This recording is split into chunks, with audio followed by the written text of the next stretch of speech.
I moved into the old apartment with a light heart, thinking the worn bricks and creaking pipes were nothing more than harmless quirks. At first, everything felt safe, almost comforting, until the silence grew heavier. That was when a figure appeared, at first blending into the shadows like it belonged there. Nothing seemed threatening, yet one cold glance shifted the air around me. His slow steps, the weight of unseen hands, turned the familiar hallway into a maze of dread. What once felt like home became a place of terror, and I realized no one could truly protect me. I moved into the apartment on a gray afternoon when the city felt quiet, almost gentle. The red brick exterior had aged but still looked sturdy, and the rent was perfect for someone like me, a 22-year-old student trying to balance classes and part-time work. Daniel, a classmate I trusted, already lived in the building, and Emma from my art history seminar often visited, so I felt less alone. The hallway smelled faintly of dust and old varnish, the kind of scent you expect in a place with history.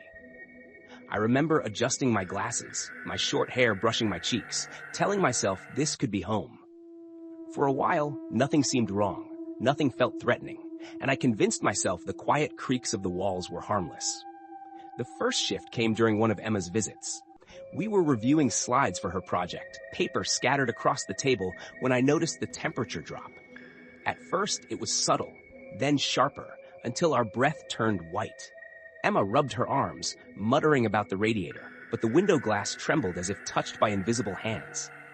My pulse picked up, though I tried to reason it away. A shadow stretched along the plaster wall, longer than either of us, darker than the corners. Emma's voice caught, her eyes locked on that space where light seemed to fold. She packed up quickly, offering no excuse. After she left, silence wrapped the apartment so thickly, I could hear my own heart like a drum. Nights became uneasy. I would lie in bed, glasses on the nightstand, and hear footsteps echoing in the hallway. They were slow, deliberate, heel then toe, steady as a metronome. No one else lived on my floor, yet the rhythm persisted. One night, gathering courage, I peered through the peephole. Only an empty corridor stretched under the faint glow of a buzzing bulb. Still, the sound pressed on, until it stopped outside my door.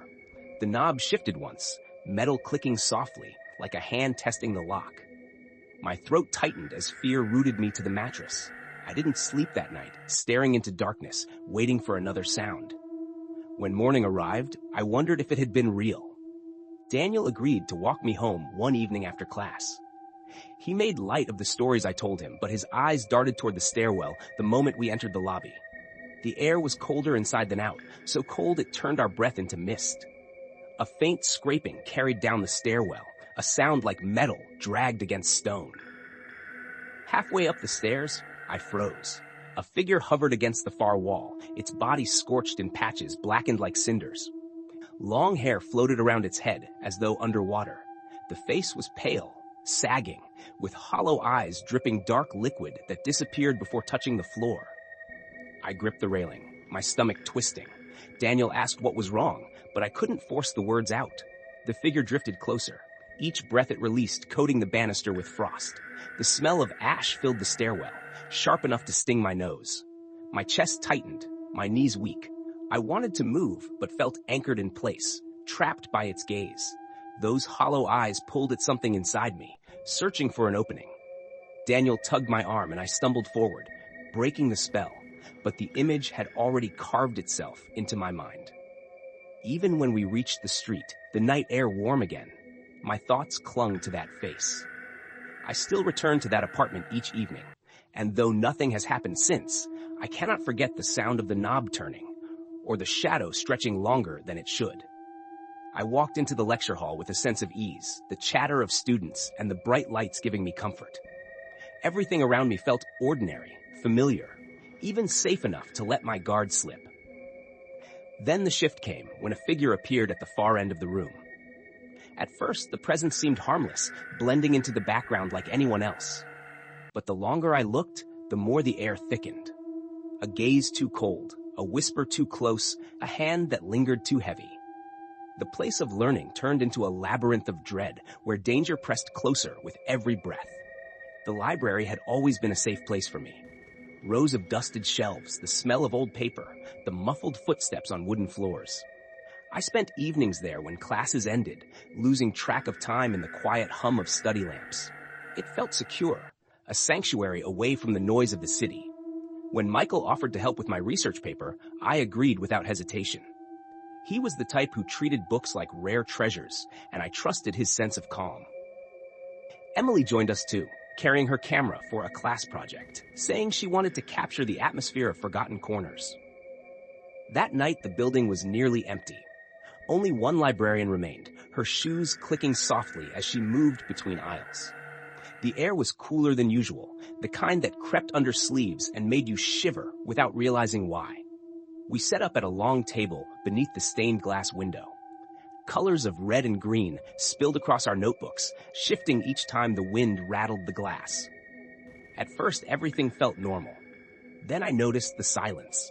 It was too complete, as if the walls themselves were holding their breath. Emily raised her camera, aiming toward the staircase at the far end. The flash clicked, and she frowned at the screen. She whispered that the photo showed more than the steps. Michael leaned over, but I caught the first glimpse. A shape lingered on the frame, not fully formed, edges blurred like smoke. My stomach turned. I tried to laugh it off, claiming it was a reflection, though the stained glass was behind us, not ahead. We returned to our notes, forcing ourselves to act casual. Yet the air kept thickening, heavy enough to make my chest ache. The overhead lights dimmed for a breath and came back stronger, humming like bees trapped in glass. I felt the urge to leave, but embarrassment held me in place. I didn't want to be the one who panicked. Then came the sound. A whisper dragged low across the room, syllables I could not understand, circling us as if carried by unseen lips. Emily clutched her camera close while Michael muttered about faulty wiring, though his hands shook against the table. The whispers grew louder, overlapping until they pressed into my ears. I covered them with my palms, but the words burrowed inside, echoing beneath my ribs. The librarian appeared at the end of the aisle. Her face looked pale, eyes sunken, as though she had not slept for weeks. She raised one hand, trembling, and pointed to the staircase. Then she turned abruptly, vanishing before she reached the corner. My throat closed. I knew what I saw, yet my mind tried to deny it. Michael insisted we check, claiming maybe she needed help. Reluctantly, I followed. Each step toward the staircase tightened the knot in my stomach. The air was colder there, and dust stirred without movement. On the landing above, shadows clustered, darker than they should be. Emily snapped another photo. This time we all saw it, not only in the image, but standing in front of us. A woman drifted from the shadows. Her dress was torn, sleeves trailing like smoke. Hair fell in tangled ropes across her face. When she lifted her head, her eyes were blank hollows, wet with dark streaks that slid down her cheeks before fading into nothing. Her mouth opened, stretching wider than seemed possible, and the whispers poured out louder. Words scraped raw against the walls. I froze. My legs refused to move, though every instinct screamed to run. Emily stumbled back, clutching my arm so tightly nails pressed into skin. Michael whispered to stay still, as if stillness could save us. The figure reached the bottom step. Each movement bent the air, filling it with the scent of mildew and old ashes. My breath caught as she turned her hollow gaze toward me. The lights above shattered in sequence, sparks showering across the floor. Darkness swallowed us, except for the pale glow of her form. She drifted closer, and I could feel her breath cold against my face. The whispers pressed into my head until my thoughts drowned. For a moment, it felt like I was slipping, as though the floor beneath had vanished and the only thing holding me was her stare. Suddenly, a slam echoed from somewhere deep in the library. The front door had swung shut, though no one had touched it. The sound jarred me awake, breaking the hold. I pulled Emily toward the table, shouting at Michael to move. We ran, stumbling through aisles that stretched too long, shelves bending like corridors of a maze. The whispers chased, rising into screams that clawed against my back. We reached the lobby where the lights still burned. The whispers stopped at the threshold as if barred by the line of the tile. I gasped for air, my hands trembling uncontrollably. Michael sank against the wall, pale, his chest heaving. Emily stared at the camera screen, refusing to blink. She turned it toward us. The last photo showed the woman not at the staircase, but standing directly behind us, her face close, mouth stretched, eyes empty. We left the library without speaking. The streets outside had never looked so alive, with headlights and voices carrying warmth. Yet even now I cannot erase the sound of those whispers from my head. They slip into my dreams, curling around my thoughts when I study late at night. I wonder if she followed, if she lingers in the corners of my own apartment, waiting for silence to fall again. What once was a place of safety now fills me with dread. I learned that not every shadow in a library belongs to the stacks. Some of them are older, hungrier, and when they find your name, they never let it go. The museum always seemed quiet after hours, its marble halls echoing every step in a way that felt exaggerated. I had been offered a part-time job helping catalog artifacts, and the chance to spend evenings surrounded by history felt too good to pass up. Thomas worked with me most nights, patient and steady, while Anna from the art department often drifted in with her sketchbook. It was routine, familiar, even peaceful. That night, the calm shifted. We were logging a series of old paintings stored in the basement gallery. The light there was dimmer, yellow bulbs humming faintly above cracked tile. Anna set her pencils down and tilted her head, asking if we heard it too. At first, I thought it was the pipes, or maybe Thomas shifting a crate, but then the sound came again, low and rasping, like someone breathing through water. I wanted to laugh it off, to say anything ordinary, yet the words stayed caught in my throat. Thomas moved closer to the storage door, his hand brushing the frame as if checking its strength. The air pressed down heavier, carrying with it the scent of damp wood and something sharper, like burned cloth. Then the figure stepped from the corner. At first it looked like a guard in a dark coat, the shape hunched but recognizable. My pulse eased a fraction, thinking it could be someone late on rounds. But as the figure turned, the face stretched too long, the mouth opening wider than it should, eyes gleaming with a shine that reflected no light. Anna gasped, dropping her sketchbook, the pages scattering like wings across the floor. The figure moved closer, slow but certain, its steps matching ours each time we tried to back away. My knees trembled as if the floor itself pushed against me, refusing to let me run. Thomas grabbed my arm, urging us toward the stairwell, but the figure reached first. Its hand, gray, heavy, damp, closed over the railing, cutting off the path. I could feel my own heartbeat in my throat, hammering so loud it drowned every other sound. Anna clutched my sleeve, her nails digging in, her voice a broken whisper I barely caught. The figure leaned forward, its mouth stretching wider, and the rasping sound swelled until the bulbs above flickered violently. For a moment, everything plunged into darkness, and I thought that was the end. But the lights snapped back, bright enough to sting. The figure was gone, no shadow, no sound. Only the scattered pages on the tile and the railing slick with dampness where its hand had been. None of us spoke. We gathered the papers in silence, each glance heavy with the same unspoken truth. We had not imagined it. I finished my shift somehow, fingers shaking over every line I wrote. Walking home that night, the streets seemed louder, the ordinary world sharper, almost unreal compared to that basement. I promised myself I would never return after dark, no matter how much I needed the job. What lingers with me is not just the sight of it, but the way the air changed, how safety peeled away in an instant. I tell myself vigilance is the only shield I have, yet deep down, I know it can find me again wherever shadows collect. That is the lesson I carry, and it weighs heavier than the job ever did. The library was always my escape, a place where silence felt protective, where the air carried the faint smell of paper and dust that never seemed to fade. I used to sit between the tall shelves until closing hours, letting the weight of old books press away the stress of the day. That night, though, the calm was disturbed by the presence of two classmates who decided to join me, Daniel with his restless energy and Emma with her habit of humming under her breath.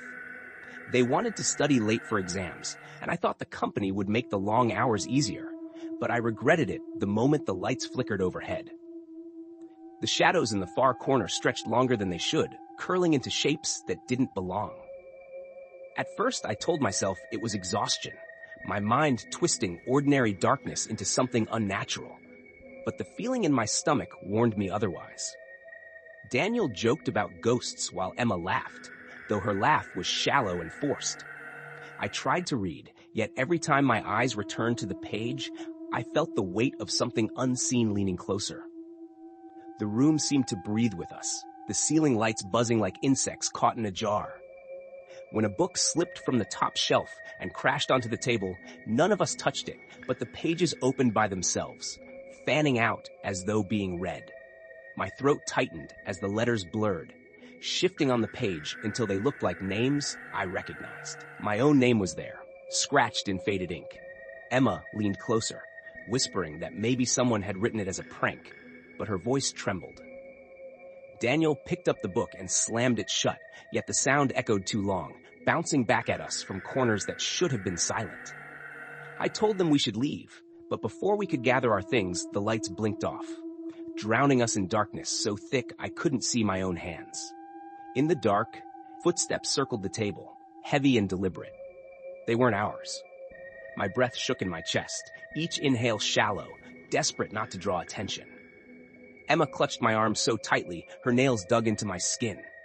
Daniel tried to sound brave, asking who was there, but the reply came in a low rasp that didn't belong to anyone living. A figure materialized when the emergency lights flickered on, a tall shadow with a face blurred beyond recognition. Its head tilted unnaturally, like it was studying us, though its eyes were hollow sockets where the light refused to settle. Every instinct told me to run, but my legs locked beneath the table. The air reeked of mildew and something older, something stale that clung to my tongue. The figure drifted closer, its steps not matching the sound of its movement, as though it bent space with each shift forward. Books toppled from the shelves without touch, scattering across the floor in waves, closing off the path to the door. Emma started to cry quietly, her breath breaking against my shoulder, while Daniel grabbed a chair as if it could defend him. I knew it was useless, yet panic made us reach for anything that might feel solid. The figure raised one hand, and the temperature dropped so sharply that frost spread across the wooden table. My fingertips stung as if pressed against ice. I whispered to myself that this wasn't real, but the cold was too sharp, the fear too raw. I forced myself to move, dragging Emma with me, stumbling through the narrow gap between fallen books. Daniel hesitated, and I don't know what he saw, but his face drained of color as though life itself was being pulled from him. I yanked him by the sleeve, and we ran, the shadow following with a glide that carried no sound now, only the sensation of pressure against the back of my skull. The exit door resisted, its metal handle frozen, but I slammed my shoulder against it until it cracked open. We spilled into the hallway, the fluorescent lights buzzing alive, too bright, too ordinary, as if nothing had happened inside. When I turned back, the library door had closed on its own, sealing the silence behind it. Daniel refused to speak. Emma kept shaking, and I walked home with a numbness in my chest that words couldn't reach. That night, I lay awake, hearing the scrape of pages turning, though no book was open near me. I told myself I would never return to that building. But the memory followed me into every quiet place, reminding me that silence is not always safe, that shadows carry their own hunger, and sometimes they learn your name. The old theater downtown had always been one of my favorite places, not because it was beautiful, but because it carried a kind of forgotten charm. The red velvet seats were faded, the stage curtains smelled of dust, and the cracked ceiling tiles rattled whenever the subway passed beneath. I had agreed to help Mark and Hannah with their photography project, thinking it would be another harmless night of sneaking into places that were better left locked. But once inside, I felt an unease that clung heavier than the dust. The air seemed colder than the streets outside, even though the heat of summer pressed against the windows. Mark darted ahead with his flashlight, joking about finding old costumes, while Hannah moved more carefully, her camera strapped tight against her shoulder.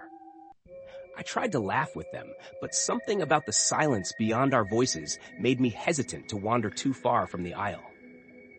It wasn't the kind of silence that rests. It felt more like the pause before someone answers you. We made our way backstage where props still lingered from years past. A mannequin in half-torn clothing leaned against a broken dresser, its head tilted down. Hannah snapped pictures, the flash bouncing harshly across the peeling walls. When she reviewed her shots, she frowned, claiming that in one of the photos, the mannequin's head wasn't where it should be. Mark brushed it off, but when I looked closer, the angle in her picture was impossible. It seemed to be looking at her. I told myself it was a trick of the lens, a blur in low light. But when we turned back, the mannequin's arm was lifted, fingers pointed toward the stage. I froze. The breath caught in my throat. Hannah's hand shook against mine, while Mark finally went quiet, his flashlight trembling as it swept across the seats. He muttered that someone must have moved it, but none of us had touched it. We walked toward the stage, uneasy, each step heavy with the sense that the building was paying attention.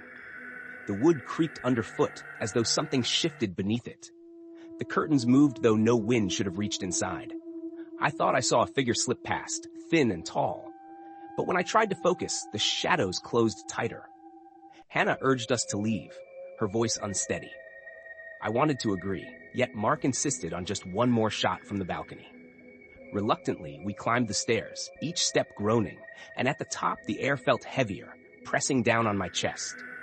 From there, we could see the stage in full, and the mannequin was no longer where we left it.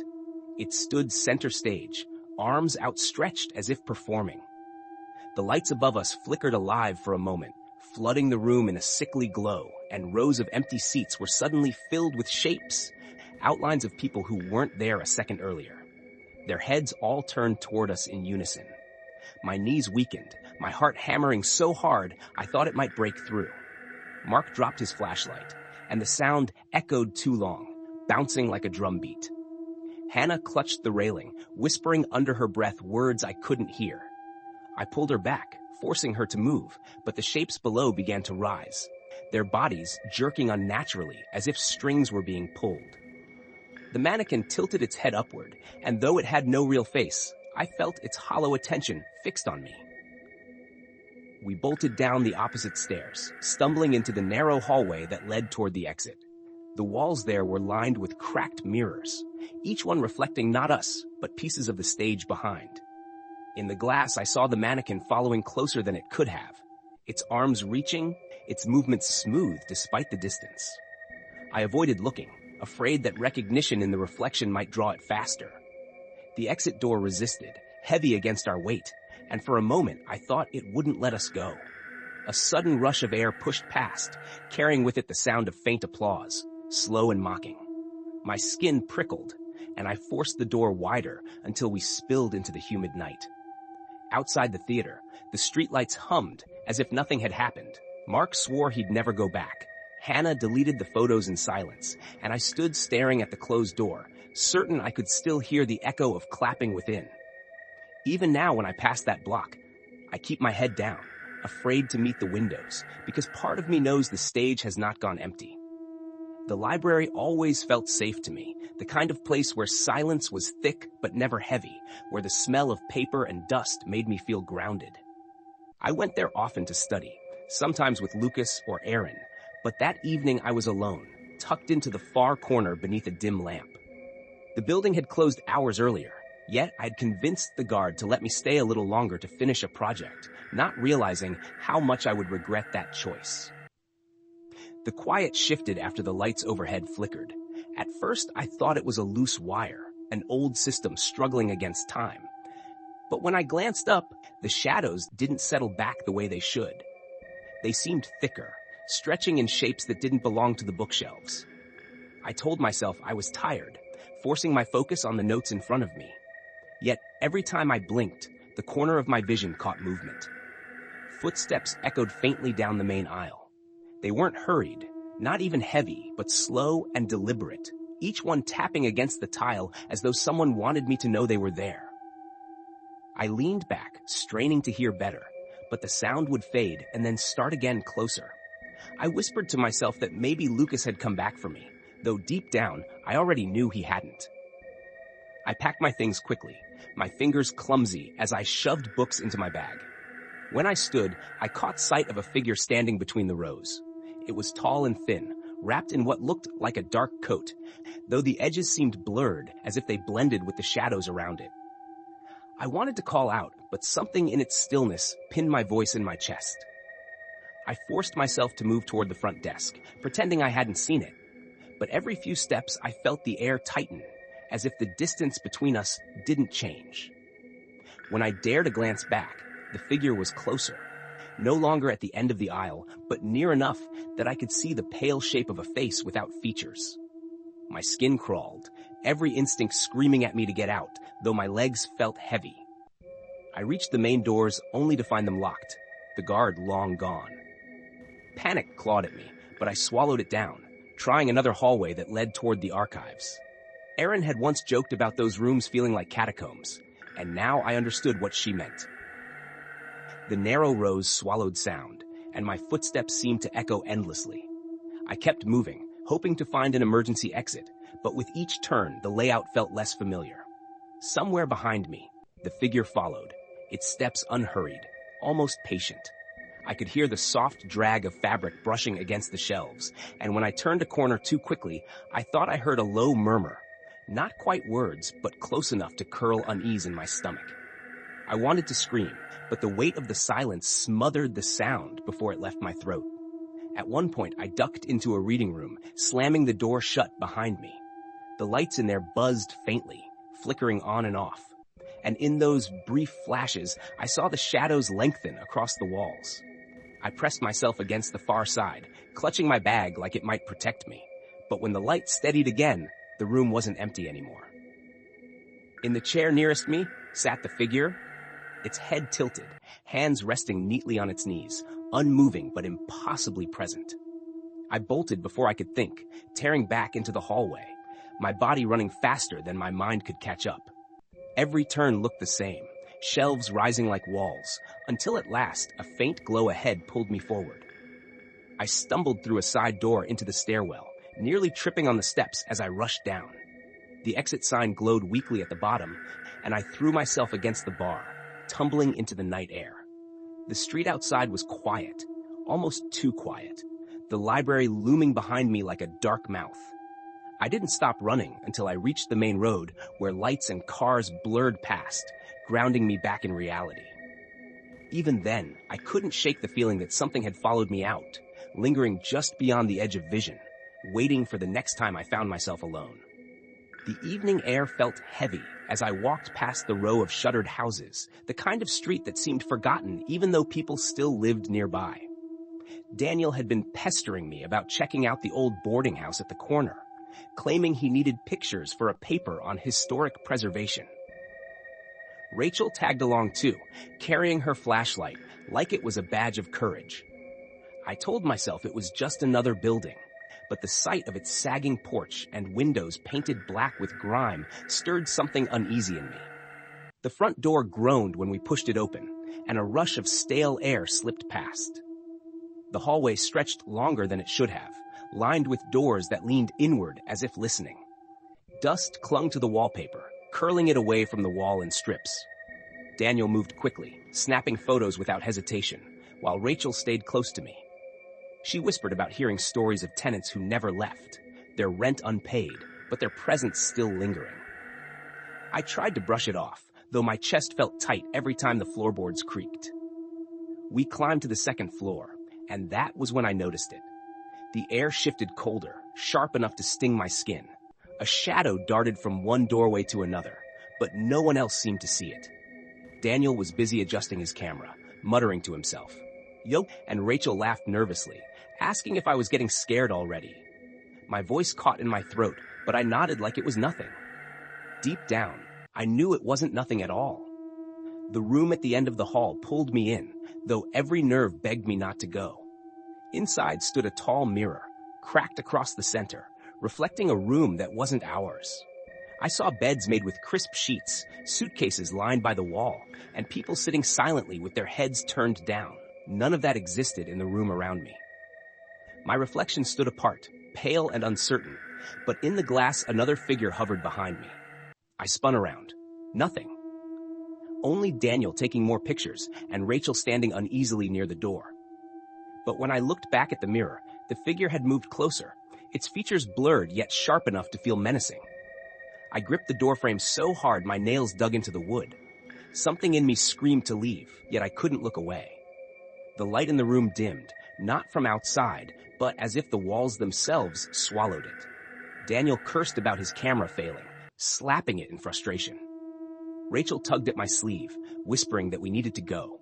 My feet wouldn't move. The figure in the glass had its hand raised now, fingers thin and long, pressing against the inside of the cracked surface. A line of cold air brushed the back of my neck, and I almost believed the mirror would split open. The glass rattled once, twice, then settled. My heart hammered so loud I thought it might burst. I stumbled backward, nearly knocking Rachel over. We bolted down the stairs without speaking, the thud of our shoes echoing like we weren't alone. Daniel cursed again, insisting we left too soon, but neither of us slowed to argue. Outside, the street looked the same as before, yet something in me had shifted. I kept glancing back at the windows, half expecting to see that figure pressed against the glass, staring down at us. It never appeared, but the sense of being marked didn't leave. That night, when I lay in bed, I avoided every mirror in my room. The cracked reflection stayed with me, not the building, not the dust, only the hand pressing out from the other side. I don't know if it wanted me specifically, or if it waits for anyone foolish enough to look too long. What I do know is that mirrors are no longer simple to me. They are doors, and sometimes what stands behind them is far too eager to come through.